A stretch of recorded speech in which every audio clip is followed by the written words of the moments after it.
Hi guys, I hope everyone is well. Many of you, after seeing the sponge filters installed in my Neocaridina tanks, like this one, wanted to know why I installed these and not these or these.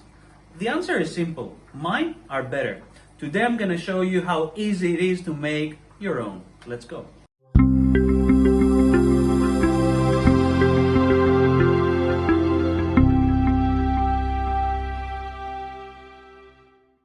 If this is your first time here, welcome to Water Worlds. My name is Anthony, and today I will show you how to create these cheap yet efficient sponge filters.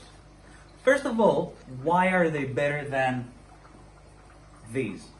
Well, the way they all operate is pretty much the same. Air coming in creates bubbles rising up and drawing water through the sponge balls. This water suction process mechanically collects debris, however only to some extent, from the aquarium and provides a place for beneficial bacteria to grow. So, let's pause it here. All of them have sponges here. However, mine, beside the sponge, also has about 20 to 30 ceramic rings inside. So what's the benefit? Benefit number one, they provide more surface for the beneficial nitrification bacteria to grow. These bacteria help in the nitrification, meaning the oxidation of ammonia to nitrite and then the oxidation of nitrite to nitrate. This is mostly carried out by aerobic bacteria. These bacteria will establish colonies on all sponge filters. However, my sponge filter will have more of them as they will colonize the ceramic rings too, so we obtain increased nitrification. Benefit number two is that with the ceramic rings, we also have the denitrification process present in our tanks, which is an anaerobic process, meaning that it will be done by anaerobic bacteria eating nitrates. Reducing the nitrate level, guys, is the reason why we perform water changes. These anaerobic bacteria only survive where there is no oxygen present. Places like the small pores on the ceramic rings. Now, I'm not saying that this will replace our regular water changes. However, it surely does help even a little bit. The surface of the ceramic rings will be populated by the aerobic beneficial bacteria and the pores by the anaerobic beneficial bacteria. And all these are additional beneficial bacteria to the ones populating your common sponge filters.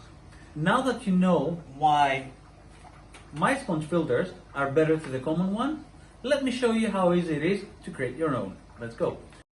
All you're gonna need is a plastic bottle, ceramic rings, air tubing, air pump, and a drill. It's not rocket science, it's very easy. And you can also adjust a few more features on your sponge filter if you desire to. But I'm gonna show you down the track.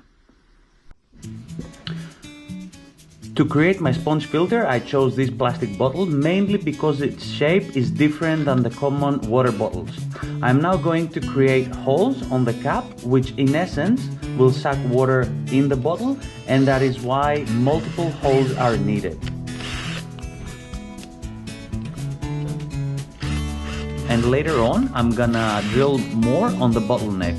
Now that I drilled the holes on my cap, I need to determine how much sponge material I'm gonna need around the bottleneck.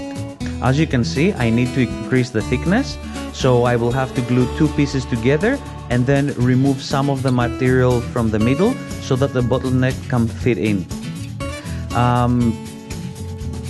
Now, why am I using a sponge which is not so fine? By nature, the sponge filters are not really strong in sucking particles in. I decided not to go for a very fine sponge, as even my tiniest of baby shrimplets will be fine.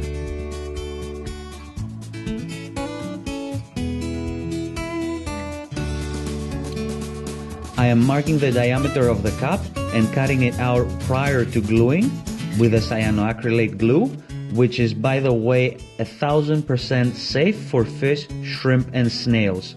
So you can use it yourselves without any issue. Once the glue is dry, we're ready for the next step. Now that I've determined how far in the sponge is gonna sit on the bottleneck, I'm going to drill a hole on the bottle just behind the cap holes.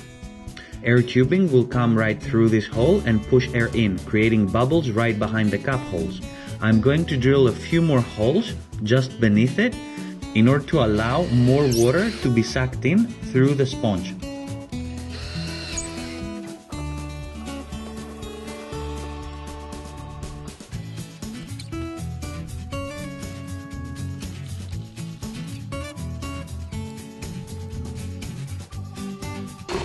The bubbles created will need to escape out of the bottle, and for this reason I'm gonna drill holes at the back end. I also drilled one more hole on the bottle in order to fit a suction cup, which is gonna help me to attach the bottle upwards in my aquarium. And now I'm going to add my ceramic rings in the bottle.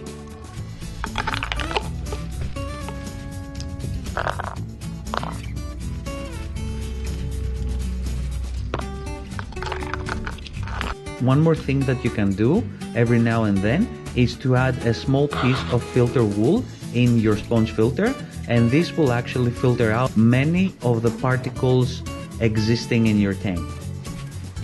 Now, many of you might not like the idea of having bottles in your tanks, and that's fine. I'm not having display tanks but breeding tanks, so the looks are of no importance to me. What matters is the filter's optimized operation. And besides that, they're way cheaper to make. So that was it, guys. I hope you liked today's video and saw how easy it is to create cheaply, quickly your very own sponge filter with ceramic rings. Please consider subscribing to my channel and of course like this video. It helps me a lot. Until the next time, bye bye.